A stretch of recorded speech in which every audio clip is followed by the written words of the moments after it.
मैंने ये चार्ज 3 साल पहले लिया था। मैं कह सकता हूँ कि विश्वविद्यालय बहुत पुराना है, 1970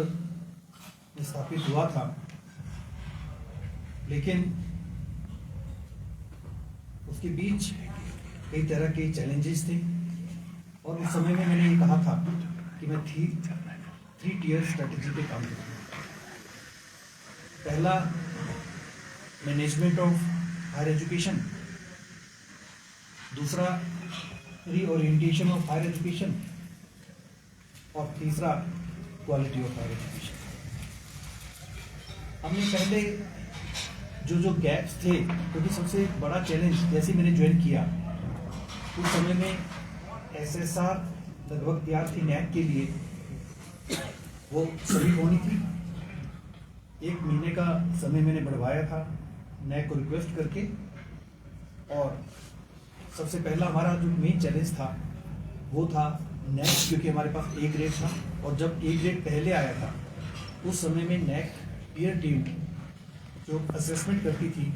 उसी के बेस पे वहाँ पर स्कोर दिया जाता था। ये बदलाव हुआ था, 70-30% का। 70%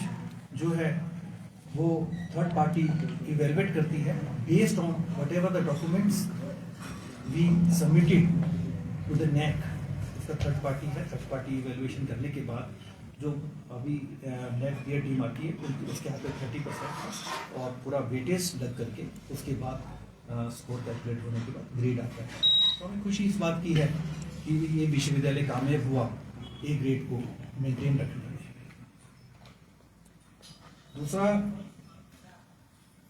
कुछ क्योंकि राष्ट्रीय शिक्षा नीति 2020 अगर मैं केंद्रीय विश्वविद्यालय की बात करता हूँ तो केंद्रीय विश्वविद्यालय में we are the pioneer in the country for implementation of national education policy. But as far as Himachal Pradesh University is concerned, where we have also the affiliated colleges. Therefore, there were certain challenges for the implementation of national education policy in this university. क्योंकि उसके लिए mindset सबका बनाना, पूरे stake holders के बीच में जाकर के ये बात पहुंचानी, प्रिंसिपल्स के बीच में, टीचर्स के बीच में, विद्यार्थियों के बीच में, शोधार्थियों के बीच में, तो उसी चीज को ध्यान में रखते हुए हमने सबसे पहला कुछ निर्णय लिया। क्योंकि मल्टीपल एंट्री मल्टीपल एग्जिट तो था ही, मल्टीपल एंट्री एग्जिट तो हम इसको शुरू कर ही रहे हैं इस सत्र से। मल्टीपल एंट्री एग्जिट का मतलब है कि 3 साल से 4 साल अंडर ग्रेजुएशन का कोर्स होगा और उन 4 साल में जो 1 साल कंप्लीट करके जाना चाहेगा, निकलना चाहेगा, कोई भी परिस्थिति हो, कहीं और माइग्रेट होना चाहता है या अपना जॉब लग जाती है या कोई इकोनॉमी के कारण, तो 1 साल के बाद हम सर्टिफिकेट देंगे, 2 साल के बाद हम डिप्लोमा देंगे, 3 साल के बाद हम ग्रेजुएशन 2 तरह की देंगे, ग्रेजुएशन ऑनर्स और ग्रेजुएशन विद रिसर्च। और 4 साल 3 साल के बाद डिग्री देंगे, 4 साल के बाद फिर हम 4 ईयर डिग्री देंगे with research and with honours. इस तरह का 4 साल का होगा और इसमें कुछ कंडीशंस हैं। 4 साल के बाद वो कंडीशन पूरी करेंगे तो 4थे साल में करेंगे, अन्यथा वो क्योंकि पोस्ट ग्रेजुएशन दोनों तरह का ही चलेगा, 1 साल का भी चलेगा, 2 साल का भी चलेगा। और उसी तहत क्योंकि 5+3+3+4+ जो सिस्टम था ये 4+1, उसमें जो अभी हमने हाल ही में एक डिसीजन लिया है, बहुत कम यूनिवर्सिटीज है जो कि एलिजिबल थी ITAP का मतलब है इंटीग्रेटेड टीचर्स एजुकेशन प्रोग्राम, यानी कि BEd अब 4 साल का होने जा रहा है। 4 साल के लिए बहुत कम विश्वविद्यालय हैं जिन्होंने क्वालिफाई किया है, इसको अप्लाई किया, हमने भी अप्लाई किया था। और मुझे खुशी इस बात की है कि हाल ही में जो है NCT ने ये एक्सेप्ट कर लिया है हमारा, और मुझे पूरी उम्मीद है कि इस सत्र से 4 साल का ITAP के तहत, जिसमें मैं फिर कह रहा हूँ कि बहुत कम विश्वविद्यालय है जिन्होंने ITAP को क्वालिफाई किया है, अप्लाई करने के बाद उसको हिमाचल प्रदेश विश्वविद्यालय ने भी क्वालिफाई किया और इस सत्र से हम 4 साल का BEd शुरू करने जा रहे हैं, वो भी नेशनल एजुकेशन पॉलिसी का ही पार्ट है। दूसरा, जो हमारे पास लंबे समय से एक डिमांड चली आ रही थी इंजीनियरिंग को लेकर के, क्योंकि मैं ये कहना चाहूँगा कि जब UIT जो हमारा है, UIT university institute of technology, पहले UIT था, इसको चेंज करके मैं UIT किया था। उसका एक बहुत लंबे समय से हमारे पास डिमांड थी, क्योंकि हमारे पास बीटेक था, उसमें एमटेक नहीं था और पीएचडी नहीं था। तो वही राष्ट्रीय शिक्षा नीति को ध्यान में रखते हुए फ्लेक्सिबल अप्रोच के तहत हमने ये सुनिश्चित किया कि हम हमारे पास हमने टू स्टार्ट विथ 3 विषयों में हमने एमटेक किया। एमटेक के साथ ही हमने पीएचडी स्टार्ट करने का भी निर्णय लिया।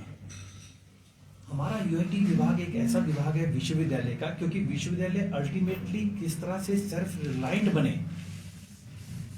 मतलब आत्मनिर्भर विश्वविद्यालय को अल्टीमेटली होना है, क्योंकि बहुत लंबे समय तक हमारी डिपेंडेंसी हमारी सरकार पे कुछ कम होनी चाहिए। उस तरह का आत्मनिर्भर बनने का प्रयास हमने किया। कुछ इस तरह के कोर्सेज भी हमने स्टार्ट किए और उसी तहत यूआईटी में जो हमने कुछ चेंजेस की, आज की डेट में हमारे पास लगभग 13 से 14 करोड़ रुपया जो है केवल यूआईटी विभाग से हमारे पास रेवेन्यू के रूप में आ रहा है। इसी तरह से हमने कुछ कोर्सेज और भी नीड बेस्ड कोर्सेज, हालांकि हमारे पास जगह की कमी है, जगह की कमी के कारण हम इसको बहुत एक्सपेंड नहीं कर पाएंगे, लेकिन हाँ अभी हमने जो है कुछ एक जितने हमारे पास add on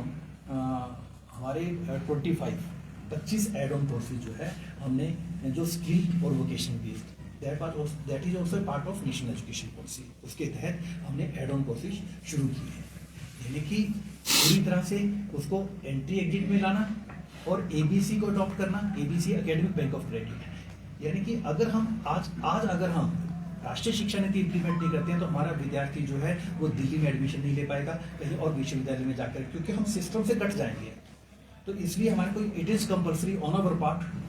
to implement national education policy, क्योंकि हमारे विद्यार्थियों ने अब ABC academic bank of credit net में अपने आप को रजिस्टर कराना शुरू कर दिया है। नरेंद्र जी उस चीज़ को देख रहे हैं और लगभग 2.25 लाख विद्यार्थियों ने अभी मुझे इन्फॉर्मेशन दे रहे थे कि उन्होंने नेट में एबीसी के तहत रजिस्टर करवा दिया है,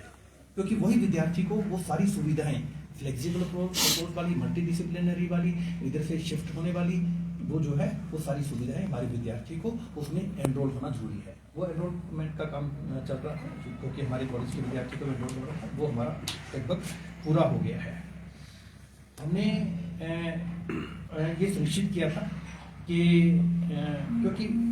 हम तो चाहते थे कि एक विस्तार के रूप में कुछ और कोर्सेज हम पैरामेडिकल भी शुरू करें, कुछ और कोर्सेज भी शुरू करें, फार्मेसी के भी शुरू करें, लेकिन जगह न होने के कारण मैं धन्यवाद करना चाहता हूँ माननीय कुलाधिपति पतन श्री प्रताप शुक्ल जी का और माननीय मुख्यमंत्री जी का। माननीय मुख्यमंत्री जी के पास जब मैं गया, मैंने कहा कि पूरा कंप्लीट हमारा सैचुरेशन आ गया है और उस सैचुरेशन को तोड़ने के लिए हमें इसका विस्तार कहीं करना है। तो बहुत साल पहले हमें एक चिन्हित की थी लैंड धनाटी के पास, तो उन्होंने तुरंत वहाँ आदेश दिया और हमारा भी जो कंस्ट्रक्शन विंग है